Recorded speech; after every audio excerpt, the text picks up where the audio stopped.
Do you have all the things they say should make you happy, but you still feel unfulfilled? Are you always doing what you should do? Or do you never feel like you're enough? And you want to feel better, more fulfilled, more aligned, and more comfortable in your own body? Then this is the show. Scared as fuck and doing it anyway, showing up authentically. My name is Paula Schuster, and I'm a self-love and authenticity coach. My life completely changed when I started loving myself again, putting myself first, and being true to me. This is the show that's going to help you get out of being stuck, out of the cycles of self-abandonment, and help you choose yourself without feeling selfish. It will give you not only inspiration, but awareness, courage, and insights to make changes and live your life for you.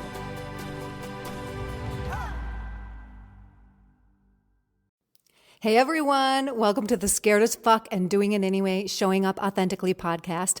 I'm your host, Paula Schuster. It's launch day 111. Woot woot. You're in for a real treat today. This is one of my favorite episodes recorded so far, which is why I'm starting with it. In today's conversation, I'm joined by a new friend I met recently in our podcast program, Michelle McGuire.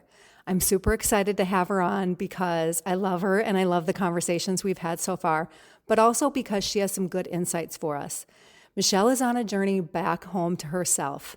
She gets real and vulnerable and super honest about where she's at on her journey, and part of that journey is going out of corporate America. And she shares so much that I think will resonate with you. Michelle is forging a new path that's in greater alignment with who she is and what she really wants in life. And I'm just in awe of all she's juggling right now to make that happen, how she's setting boundaries to take better care of herself, thinking about what kind of example she's actually setting for her daughters, and moving away from her old thoughts and beliefs about her identity and who she is. Michelle is really doing the work to change her life. She's scared as fuck and doing it anyway. Michelle feels sharing what she's going through will be of true value to others. I really appreciate Michelle's courage and bravery and honesty, and I know you're really going to enjoy this show. Without further ado, here's the remarkable Michelle McGuire. Michelle, welcome. Thank you, Paula. I'm so excited to be here, and I love you back. I mean, our conversations have been wonderful, so thank you for having me. Absolutely. So Michelle, start off by just telling us a little bit about yourself and what you do. Yeah, so I'm a single mom of two little girls. I live in the Massachusetts area, and I have been in the meetings and events profession for almost 20 years now in corporate America, doing corporate meetings and events. And I have been in-house. I've worked for the agency side, and it has really served me well. I have been promoted up the ranks and have been really successful in it. But I have to tell you, my job and my career has triggered my anxiety every single day of my life. And I always thought to myself, I'm just not meant to work. I'm just not meant to work, kind of a joke. But it's been really, really challenging for me. And I did some recent trauma healing work about a year ago, almost a year and a half ago. And in that trauma healing work, childhood trauma healing, I realized the importance of boundaries. And I also realized that my nervous system was programmed to react a certain way when certain things trigger me. And I always thought when I was a kid, through my whole life, that I'm just an anxious person. But I learned through all this work that I did that I'm not an anxious person. I am just triggered constantly because of how I grew up and always having to be good and perfect. And, not always felt seen or heard. And I've realized and learned how to retrain my nervous system so I don't react to things that trigger me. I'm able to respond in a better way. And so in all of this work and realizing boundaries, I have recently realized in my job currently, because I'm still in it, I was not setting proper boundaries at work. And because of that, I took on too much. And I've always been, wanting to help people. And my purpose has always been to serve in some way. And so if I can help somebody, help a colleague, then I'll do it. But my therapist said to me one day when I was telling her all of the stuff that happened to me at work, she's like, Michelle, you need to stay in your lane. I'm like, oh my God, you're right. Because what was going on was I was feeling bad that somebody quit, and I'm perfectly capable of temporarily taking on some of her responsibility when it's not my job to do that. So I took it on, and I was treated so poorly in the process, taken advantage of, treated very poorly.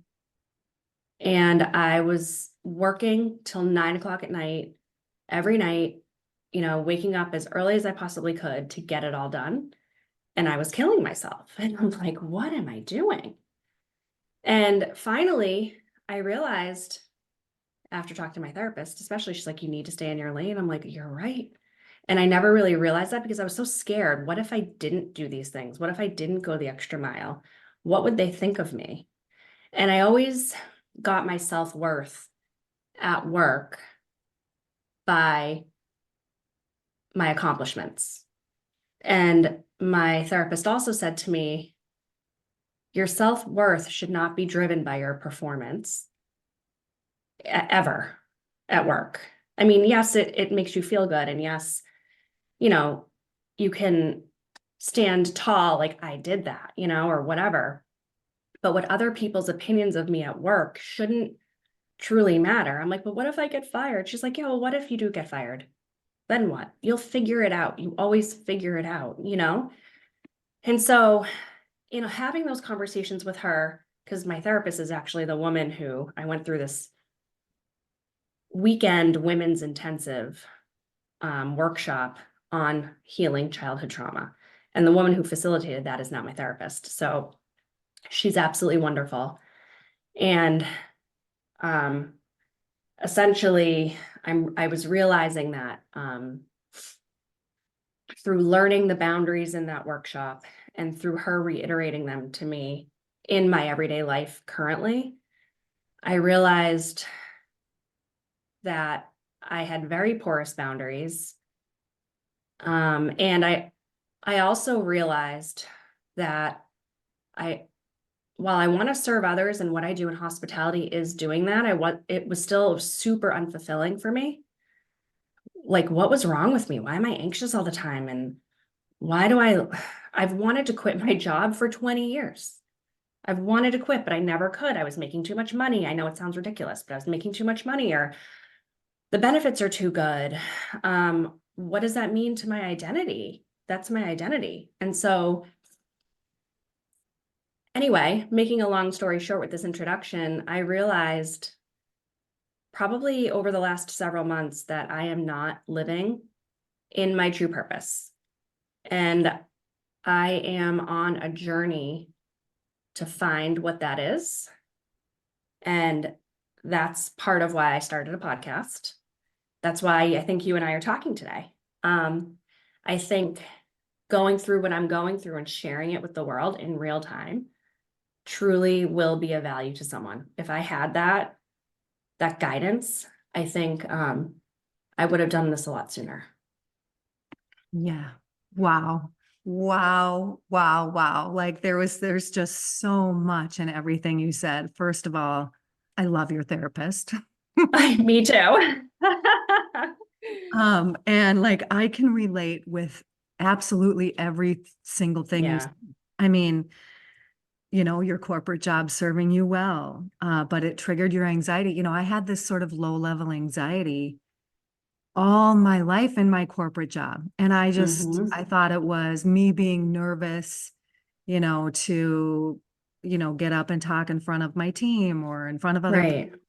And once I got out of that job, well, part of that I know was also caffeine, but once I got out of that job, Seriously. seriously, yeah, I stopped drinking caffeine. That went way, way down.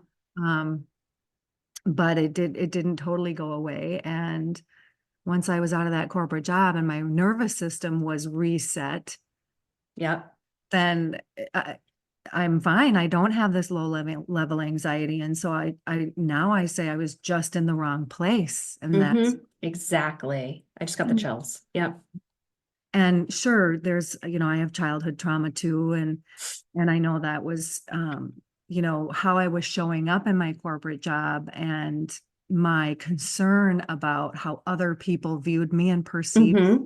because that's how we were rated, right? Like A hundred I would percent. be told in my corporate job, well, what their perception is their reality. So you have to change. Mm-hmm. Yeah. And so, um, it triggered my anxiety. I had this anxiety too, all my 26 years Mm-hmm. and that whole part that you said about having to be good and perfect. Oh my gosh. Like that was so deeply ingrained in me from such a young age. Yeah.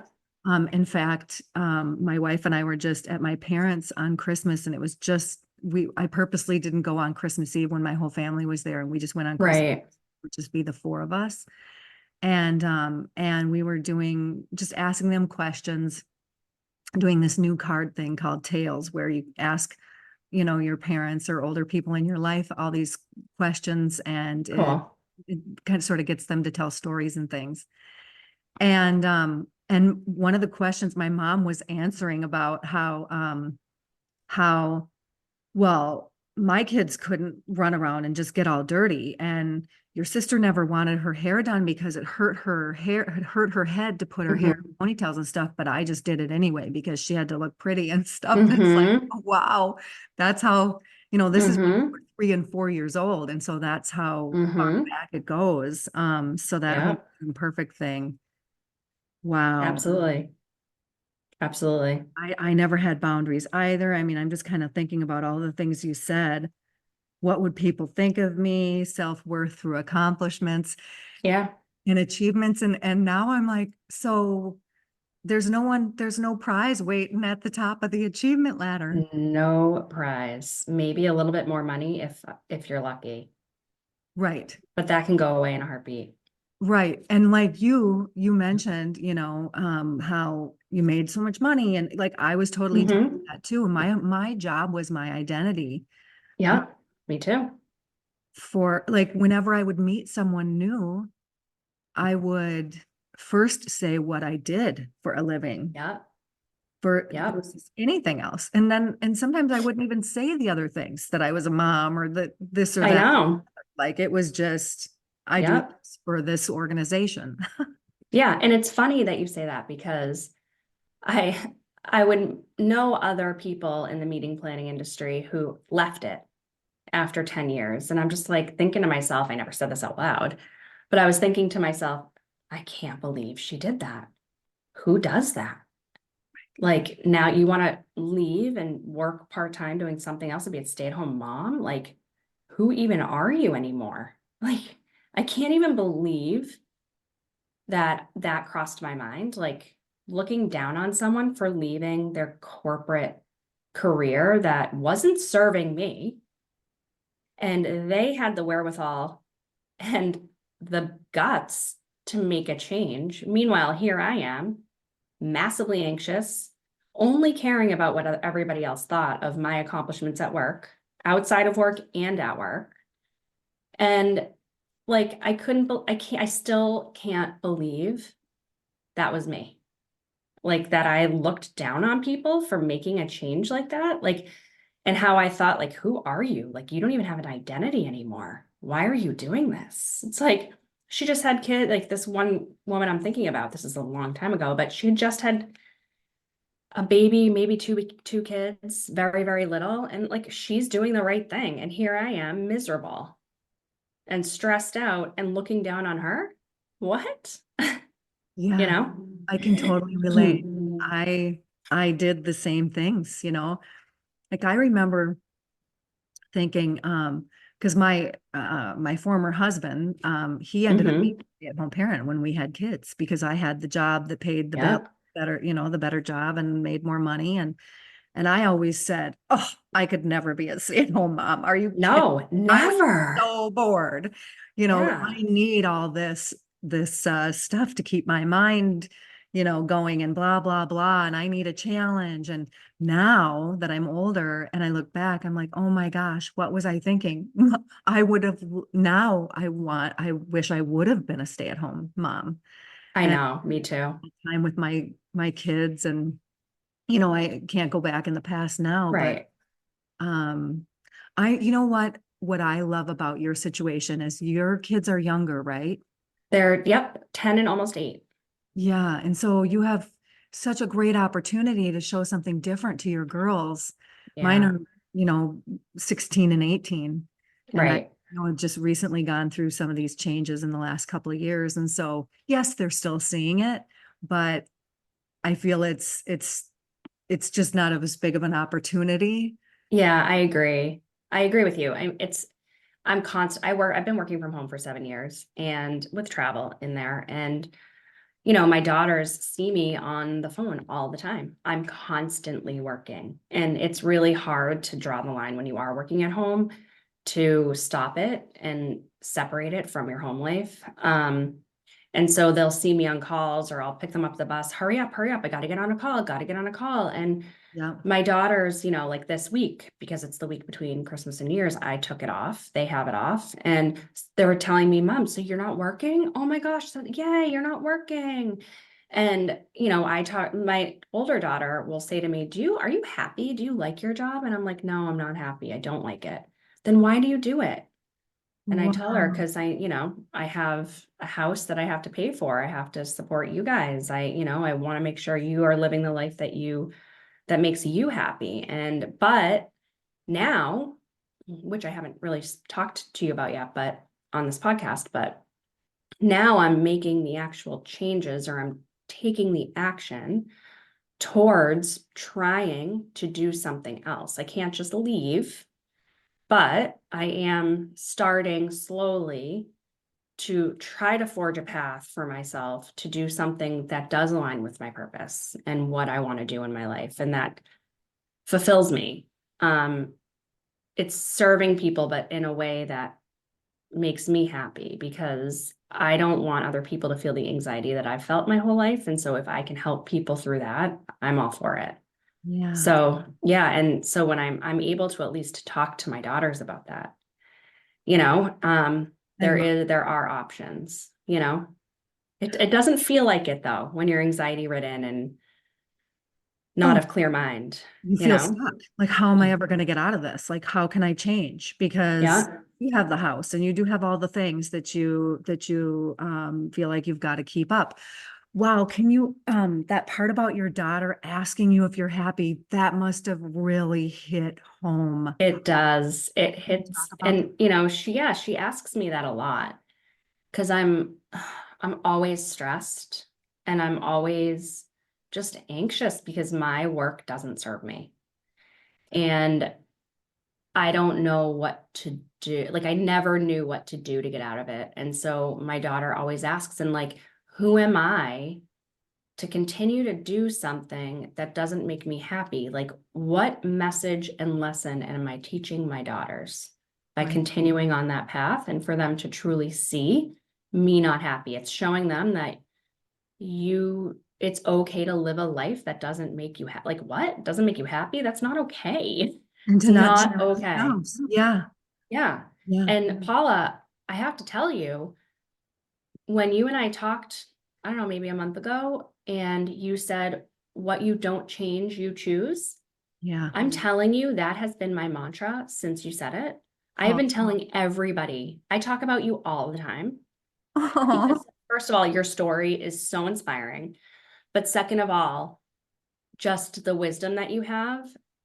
So I want to tell you a little story. I have been looking for other jobs in my industry, but I've been looking because I just feel like there's a target on my back right now at work. And I just obviously I don't want to go without a job. My client is slashing budgets, they're laying people off, they're decentralizing their global program. And as the person who's responsible for the global account, I just see the writing on the wall. So I've been looking for other opportunities. And it's funny, I interviewed for a job that wouldn't be remote 100% anymore. It would be 3 days in the office and 2 days at home. And that while it's hard to not work all the time when you're working from home. There's so much flexibility. You know, I can drop my girls off at the bus. I can pick them up. Before, when I was driving into the city to work, I'm like, that will never be me. I'll never be one of the moms at the bus stop. And that broke my heart. And so this flexibility I have of working from home, I can take my daughter to dance. I can do her bun before ballet, like whatever it is. And those are things that my daughters value so much. Um, and when I was telling them that this job is 3 days, my 3 days in the office, I wouldn't be home to get them off the bus if I were to take it. My daughter, my older daughter, freaked out. Dad can't do my bun he can't do my hair for dance. What does that mean? Who's gonna watch us? Like just the anxiety that it causes them. I don't like, yes, I need to do what is best for me and for them as the adult. But in seeing how my choices affect them, not only me, like that is something that I really have to take into consideration. And if I will find out probably in the new year if I get this job. And if I don't change the direction I'm going in my career, I'm then choosing it. So I did a meditation yesterday and I was never big on meditation before the Love that. summer. Yeah. But like because I did this one spirit guide meditation in July, it has changed the trajectory of my entire life. And that's why I started the podcast. That's how I meet people like you. I'm now in Kelsey Murphy's coaching masterclass, and it is changing my life. And I did that same meditation yesterday, and I'm just thinking to myself, should I take this job if I get this job? And I just saw like you have to close the chapter, you have to close the book. Like you have to not continue to choose this path. If I were to take this job, I would have no time to do interviews like this. I would have no time, even in the limited time I have working from home, I would have none of that limited time for my kids. That is not okay. Right. You know, and so why would I continue to choose that path? Because then I'm choosing not to change that. If I'm not changing, it's my choice, and that's on me. And my therapist always says, don't say yes if you really want to say no, because then you're on you. It's your fault. And it takes me a while. It's taken me a really long time, 43 years on this earth, to realize like, I don't have to say yes. What? Because it's going to be a little bit more money? Like, because I'll be running a department? Like, who cares? Who gives a shit? Right. That's not my value. That's not going to be, while I've always given myself that identity, like of who I am at work is who I am, it's not. It's not. And it's like, what am I going to do on my deathbed? Be like, I wish I took that job. No. Like instead I'll be on my deathbed and be like, I shouldn't have taken that job if I choose to take that, you know? And so it's like, Paula, you have been such an inspiration to me. You don't even know it. Aw, And the thank you. things that you've been doing, I'm telling you, I'm scared as fuck, but I'm going to say no anyway. Yeah. Unless they give me an astronomical amount of money, which is not going to happen, where I literally can't say no and it would literally change our lives. Not happening. I'm not going to say yes to it. And so that is not something that I ever would have done before. And I'm a little scared that I'm not gonna follow through if I get this job. But I then wrote down like what my non-negotiables are. So I'm going to only interview for jobs now that are 100% remote.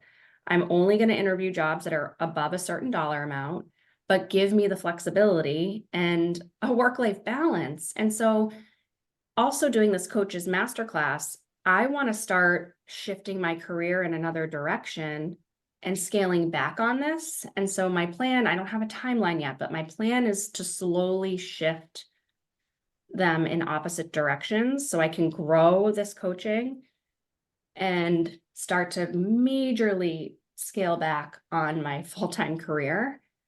And that's going to be scary because I was telling my boyfriend last night, if only I can make X amount of money doing the coaching, then I could take a job within my industry that's like more than half of a pay cut.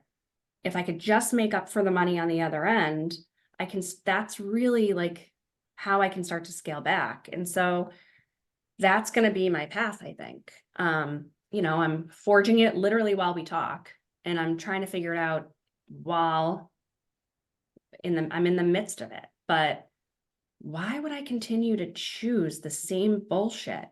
Yeah.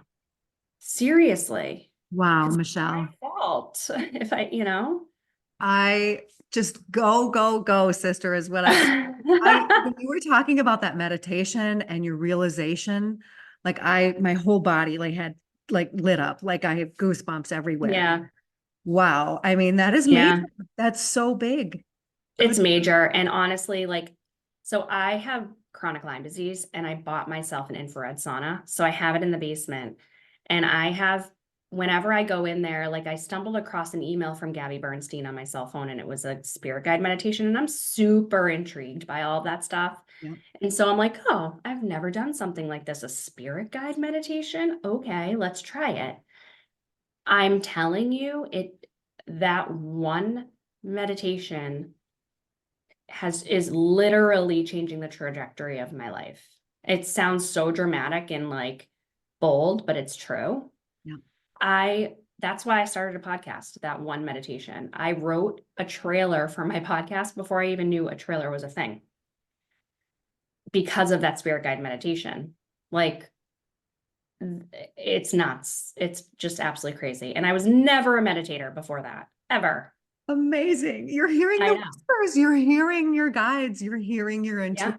intuition and 100%. yeah. And I've been seeing a medium. This is also so funny. I've been seeing a medium for the last 5 years, the same woman. And before I chose to do the podcast course and the podcast, I went on her website, and I still don't remember why I went on her website, but I was like, I hadn't seen her in a while. And I'm like, I just want to check her website. I want to check one thing. Don't remember what I went on. Still to this day, I have no idea. But I saw in her list of services that she added classes for people who are gifted, and she had never offered that before. Yeah. And I had always thought that I had a gift, but I was too scared to kind of hone in on it. Sure. And I like weird things would happen. I'd always feel a presence from when I was little. I my dog, I brought my dog and my girls to my grandparents' grave maybe like a month prior to my dog passing away. But ever since that day, I had this weird, uneasy, sick feeling in my stomach that wouldn't go away. And after we had to put my dog down unexpectedly, like a few weeks later, that entire feeling lifted. It was gone. Wow. So it was like I had this intuition that something was going to happen to him, but I just didn't know what it was. Yeah. And I literally picked up on it as soon as I got in my car after we had to put him down. I was like, oh my God, I had this like intuition. That's what that was. Like this, somebody was trying to tell me something. And that kind of solidified for me. Like I definitely have a gift, but again, I'm very, very scared of it. I'm still scared of it because like sometimes I think I see something and I'm like, no, no, no. Like I shut it out. And I reached out to this woman, and I went to her for my first class a month ago. And Woo. I know. And she's like, Michelle, you have a gift. Yes. She gave me these objects that were of people who passed away in her family. She didn't tell me who they were, what they were. So I looked at the objects, I felt them in my hands, I closed my eyes. She asked me to tell them who they were. Well, male or female energy, who they were to her, how they died, like, and what happened basically. Wow. I guessed every single one. There were like Whoa. five. I was like, and I wouldn't have known had she not validated what I said. I was literally like, she was like, You'll pay attention to your body, feel it in your body. Like they'll give you a small little hint. And like there was one where I felt this like sensation in my head. Yeah. And I was like, did she die of brain cancer? She's like, yep. I'm like, what? And then with her brother, the same feeling. I'm like, was it a brain aneurysm? She's like, yep. I'm like, what? And then her dad, I felt something in my like ankle. And I was like, there's something with his foot or his leg. She's like, oh my God. That's what put him in the hospital. But he had this in like this wound in his foot that wouldn't go away. Yeah. And that's what landed him in the hospital. But it got infected and it infected his blood and it affected his heart. Because I eventually saw an image of a heart. I'm like, is it something with his heart? It was so bizarre, Paula. Like, so I'm going on for my second class on Friday. But anyway, I mean, she could be lying to me, but I know she wouldn't. Like, what's the benefit? So anyway, Doubting what's there, lady. Stop doubting it. I know, but I know it's there and I've known for a very, very long time, but I have refused to tap into it. So this spirit guide meditation has solidified really for me. Like my life is changing because of that. Yeah, that's so amazing. So so have you thought about, I know you're just going for your second class and you probably want to, do a little bit more, but you do have a gift. I mean, that's obvious from the story you just told. I mean, I do. I know. So much. Hey, you should start giving readings for people. I'm going to. I'm going to. Once I get Good through for this you. class, she's gonna have her the very last class. I'll get like, well, she'll have two students in, with her in front of her, and we give each other readings. So that would be the last class of the six. So I'm very much looking forward to that because it's not just her. And I can compare stories too, because she said to me, if you meet somebody who's taking my class, I give you all the same objects. So swap stories and make sure that like it'll prove to you that I'm not bullshitting anybody, you know? Yeah. So yeah, I'm once I get through it and if I'm confident, I'm going to start to give readings for people for free and really hone in on my gift. And then see where that takes me. Maybe it won't take me anywhere. I don't know, but maybe it will. I love So this. that's yeah, Couple this with your coaching. yeah, yeah. Yes. I'm excited. Having all of that sort of that intuitive sense, that's only going to make your coaching better. Yeah. Yeah. And I've always had a good intuition. So I'm like, I'm trying to really listen to this. And I do feel badly because this interview that I went on, it was a full day. I had to create a 45-minute presentation. And then I had 7 different back-to-back interviews. It was all in the same day. It was Oh my God. really long. But I'm like, part of me was like, I almost said no. Like maybe I should just tell them thank you, but no thank you. But I'm like, worst case scenario, it'll help hone my skills, interview skills and whatever. So, but I still feel bad, like I'm wasting time if I say no to this. But you know, my intuition, I have to listen to my intuition now. Before I was just ignoring it. And so now, you know, I'm going to have to say no to this opportunity. If they may say like thanks, but no thanks, and that's fine. Yeah. Part of me wants them to do that, so I'm off the hook. But maybe they will, maybe this is my test that I need to choose it. And the universe is known for that, giving us I an know. test, right? When we think that we are on the verge of being healed or being over it or whatever, Oh, contraire. Yeah. we do get the test. You know what? You know what I love the most is that you're scared about doing this stuff and you're doing it anyway. Like I know. you're finding the courage and the bravery. You're so brave to do this. I love it. I, And I'm not brave unless I actually take the leap. Like part of the, when you and I had spoken, you had to take a leap. And I listened to that. Like everybody that I've interviewed for my podcast right now, it's people who have left corporate America and how they made that change. And there are so many people, you included, that said, I just had to just take the leap. You just have to do it. yeah, And oh my God, it's so fucking scary, yeah, Paula. It is. You just gotta, and it's dancing with that fear and just finding that new place in your life because I just didn't dance with my fears before. When I was scared, I just stopped and Oh didn't, yeah. you Nope. know, unless I had to for my job to make more. Right. Well, exactly. It's like I can do it when somebody's breathing down my neck, making me do it. Yeah, Why am I not making myself? Because of my risk tolerance. I don't have it. And it's like not doing it for my job, that's a risk because then I'm not going to get paid, or they're not going to think I'm worthy, or they're not going to think I'm good enough, and or they'll fire me. Like, what the hell? What is that? How yeah.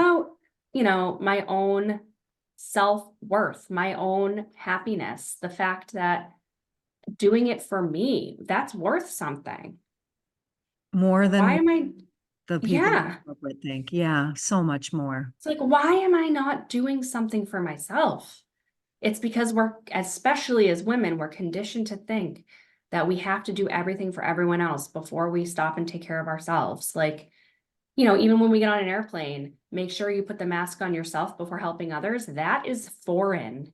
Like my intuition would say, put the mask on your kids first. Right. It's like, it's just crazy how we have to be beautiful. We have to fit into this, you know, image that society expects of us. We have to, thin and beautiful and pretty and all made up and, you know, high achievers in the corporate world and perfect moms. And if we ever expose the fact that we're actually a hot mess, God forbid.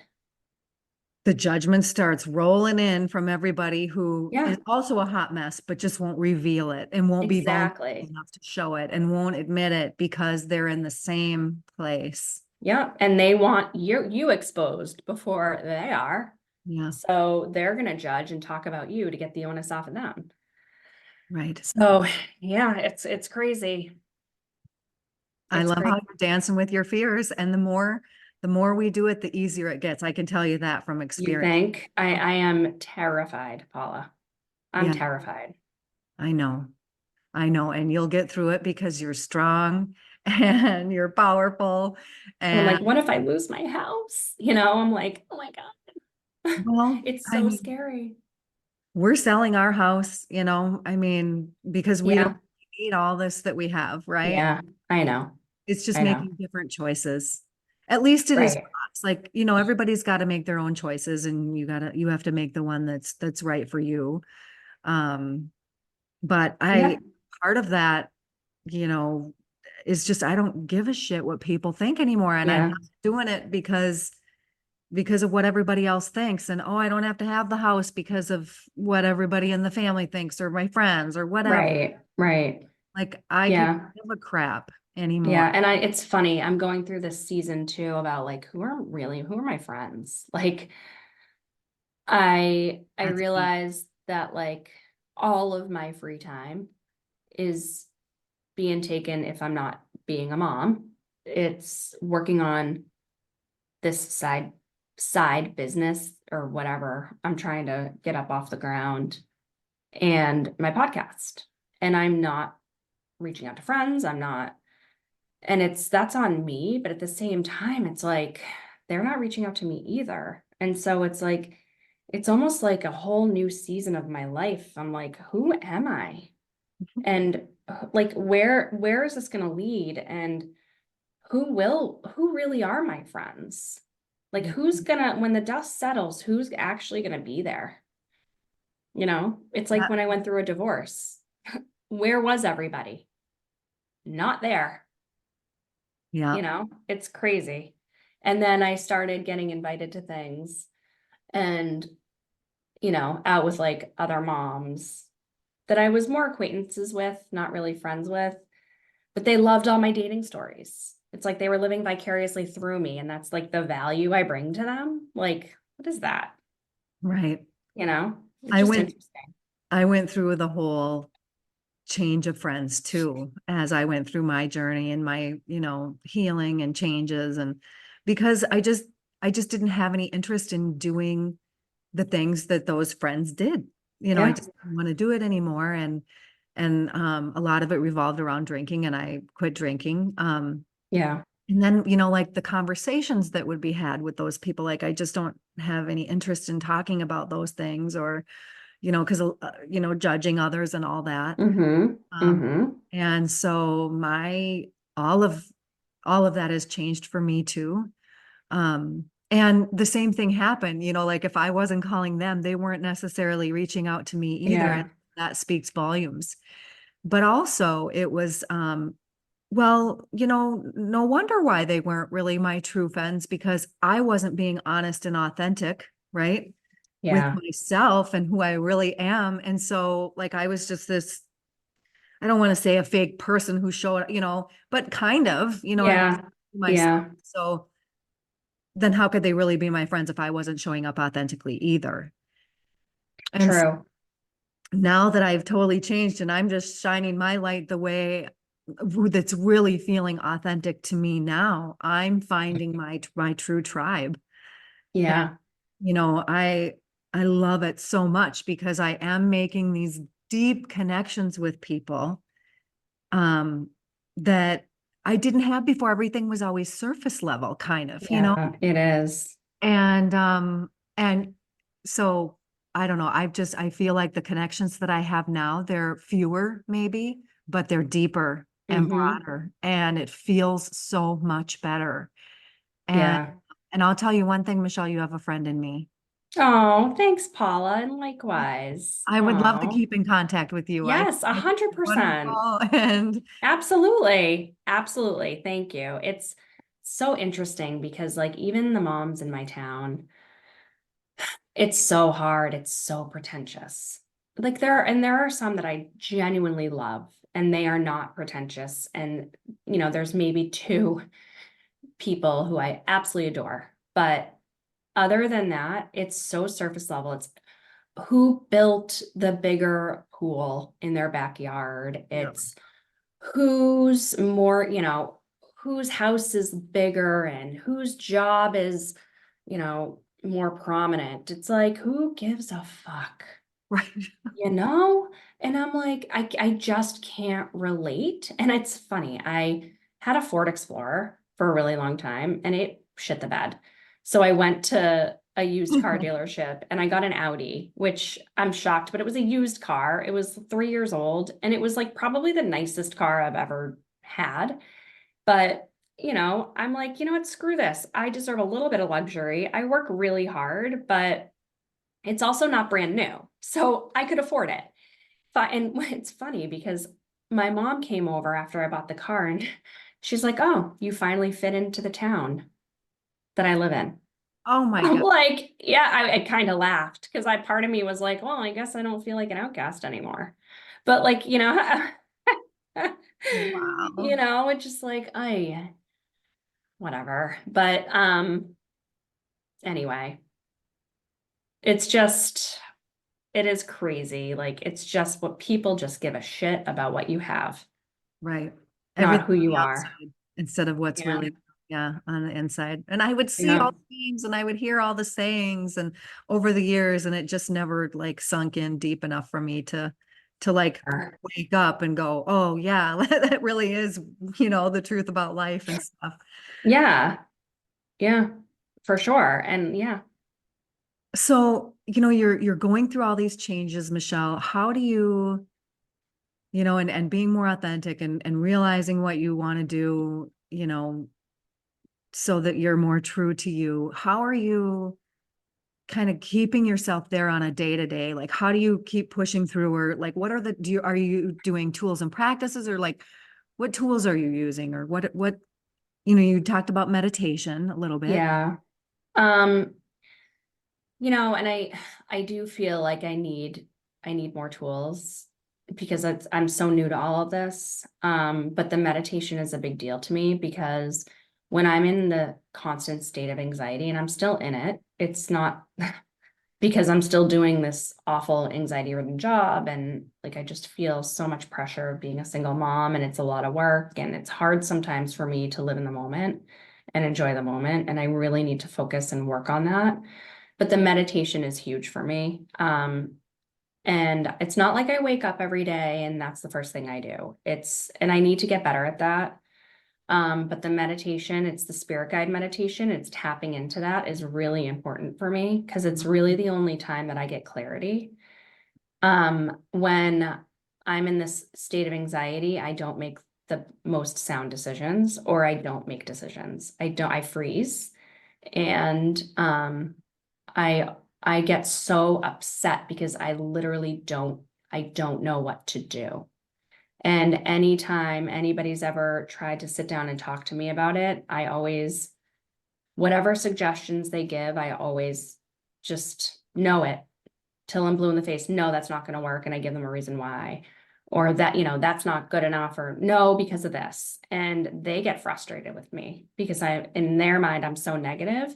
In my mind, when I'm in that state, I'm like, well, no, I'm realistic. But in truth, I'm not thinking clearly. And nobody can think clearly in that kind of a state of mind, in that anxiety ridden state.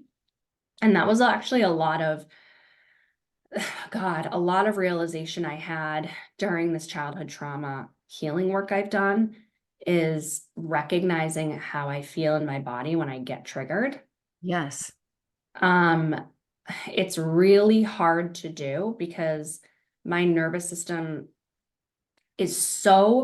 has been so programmed to literally react in a negative way. Mhm. Either I lash out at someone, or I'm arguing, or I cry, or I'm just whatever. And it's just an unhealthy reaction to something. And if I'm able to recognize what's coming up in my body, like if I start to feel like sick to my stomach, or like anxious in my, what part of my body is the feeling coming from, then I'm able to sit back and be like, okay, what's going on before I react or before I even respond? What is happening? Why am I feeling this way? Like, this person's just having a conversation with me. What is coming up? If I'm able to do that, then I'm more equipped to say, okay, you know what? Can we take a break from this conversation? I just need a few minutes. Something's coming up. Or can we talk about this later tonight? I need a few hours just to like process what's going on. Like, I need to learn to communicate that. And I've been learning, but it's very hard. But the point of my saying all of this is the fact that meditation is really the only thing so far that has it brings me back into the present. It brings me back into my body to understand what's going on. And it allows me to slow down and breathe and really focus on it brings me to the present. And after I do that, any meditation really, I feel lighter. I feel a sense of peace, and I feel more clear. Yeah. And that's why I'm able to make decisions for myself that aren't based on fear, aren't based on quote unquote perceived self-worth. They're based on my true authentic self and what I'm meant to be on this earth for. Wow. So it sounds nuts. Especially like if somebody who has known me for my life if they're listening to this podcast, and they'll be like, who is this girl? Yeah. It'd probably sound crazy to that person, but this is me now. Yeah. Good for you. I think meditation is so powerful too. And I love how powerful it's been for you. It just gets you out of your head and into your heart, into your body, like Yeah. you're saying, and helps, that clarity comes when you're more in your heart, when your heart centered, Yeah. and just you can make better decisions. And so I love that you just illustrated that by what you were saying. Yeah. But that's really the biggest tool I've been using. I do want to learn other tools. And so I think part of my journey is, doing that discovery. Right. Right. And then you'll be using that in your practice as you're coaching other people too. Yep. Yep. Beautiful. Exactly. Beautiful. Exactly. I know it. And honestly, the interviews I've done of a lot of people, that keeps me going when I interview for my podcast, because It's motivating. It helps me realize that there are so many other options out there for us. It doesn't have to be, your situation doesn't have to be your situation. Mhm. And listening to other people and learning from other people and hearing their stories, there are ways to shift and pivot that aren't going to necessarily put you on the street, not there are ways to do this, and everybody's story is different, but I have to tell you there's so many trends that are the same in everybody's journey that for people that I've interviewed about how do they get out of corporate America, how do they get out of the situation they're stuck in, and the common themes, it's uncanny what Yeah. I've heard and what I've learned. And so that's been a huge help for me. And that gives me a sense of hope that there is a way out, and surrounding myself by like-minded people, entrepreneurs, people who are trying to better themselves. I never really thought that a sense of community was a big deal. But I'm learning that it really, really is. Yes. Surrounding yourself, even if virtually, by people who want the same things as you, it's powerful. My whole body lit up when you said that community and how important it is. Mm-hmm. I was in the same spot. I totally agree. I didn't think I needed anybody. I thought I was fine on my own. And Mm-hmm.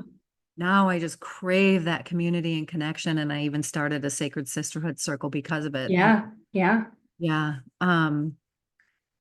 Wow. Well, so for everybody listening out there, like it's not too late. It's never too late. No. Michelle's in her 40s, right? Yep, I I'm in my am. 50s. I'm in my early 50s. I made this change almost a couple of years ago. So I was about 50 years old. Like it's not too late. You can do it. Your No, situation doesn't have to be what it is. You can always make changes. 100%. 100%. This has been so great, Michelle. It I, has been. I love this. I love you. I love you too. Thank you. And I It's really been an hope we honor. stay in contact. Oh, we will. 100%. Without a doubt. Without a doubt. All right. I really do appreciate you and And allowing me to how be here. great. How can people find you?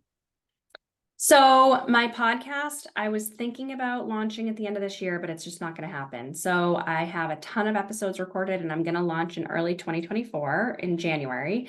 It's called the Betterment Podcast, and Instagram at Betterment Podcast, or there's a Facebook group that I haven't really started yet, but I will.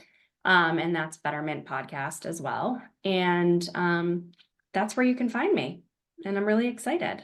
Excellent. I know I'm going to be tuning in and listening because I want to hear all these things, all these people that you've talked to who are making their way out. It's just, I love it. Yeah, well, and you know that our conversation, I know when I interviewed you for my podcast, it was such an incredible conversation. It gave me so much hope, and I'm so excited to air it and share it with everybody else. So for your listeners, hopefully they will enjoy it.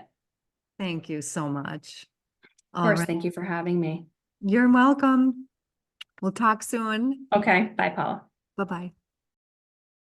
Isn't she amazing? She's just the best. Okay, here are some takeaways I noted. Number one, as the name of the episode states, what you don't change, you choose.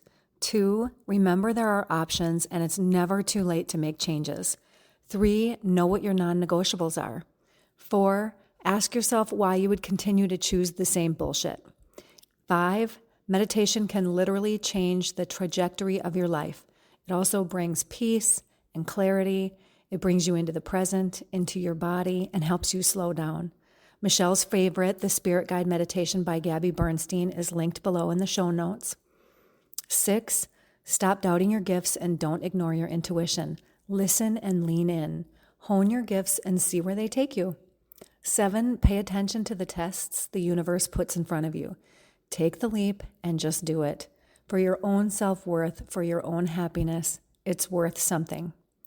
8, let the friends go who are just surface level and aren't real. 9, allow the different seasons of your life. 10, focus on living and enjoying the moment. 11, pay attention to how you are feeling in your body. It's speaking to you.